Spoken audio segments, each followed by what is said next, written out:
فقاتل في سبيل الله لا تكلف إلا نفسك وحرض المؤمنين عسى الله أن يكف بأس الذين كفروا والله أشد بأسا وأشد تنكيلا.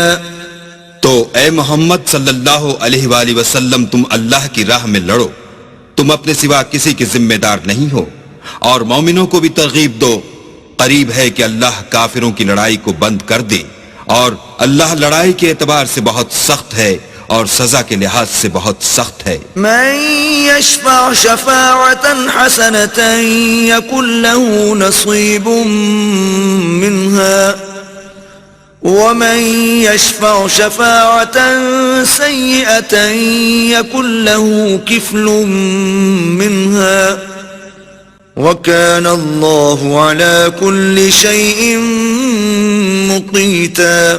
جو شخص نیک بات کی سفارش کرے تو اس کو اس کے ثواب میں سے حصہ ملے گا، اور جو بری بات کی سفارش کرے اس کو اس کے عذاب میں سے حصہ ملے گا، اور اللہ ہر چیز پر قدرت رکھتا ہے. وَإِذَا حُيِّيتُم بِتَحِيَّةٍ فَحَيُّوا بِأَحْسَنَ مِنْهَا أَوْ رُدُّوهَا إِنَّ اللَّهَ كَانَ عَلَى كُلِّ شَيْءٍ حَسِيبًا.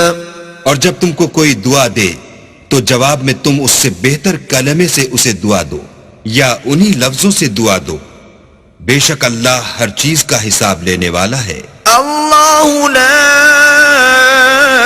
الہ الا ہوا لیجمعنکم الی یوم القیامة لا ریب فیہ ومن اصدق من اللہ حدیثا. اللہ وہ معبود برحق ہے کہ اس کے سوا کوئی عبادت کے لائق نہیں، وہ قیامت کے دن تم سب کو ضرور جمع کرے گا، اور اللہ سے بڑھ کر بات کا سچا کون ہے؟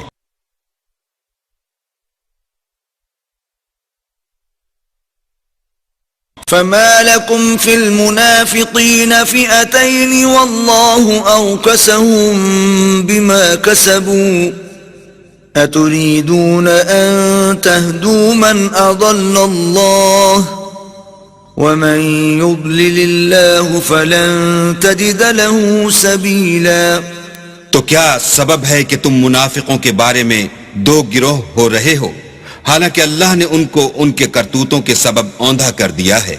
کیا تم چاہتے ہو کہ جس شخص کو اللہ نے گمراہ کر دیا ہے اس کو رستے پر لے آؤ، اور جس شخص کو اللہ گمراہ کر دے تم اس کے لیے کبھی بھی رستہ نہیں پاؤ گے؟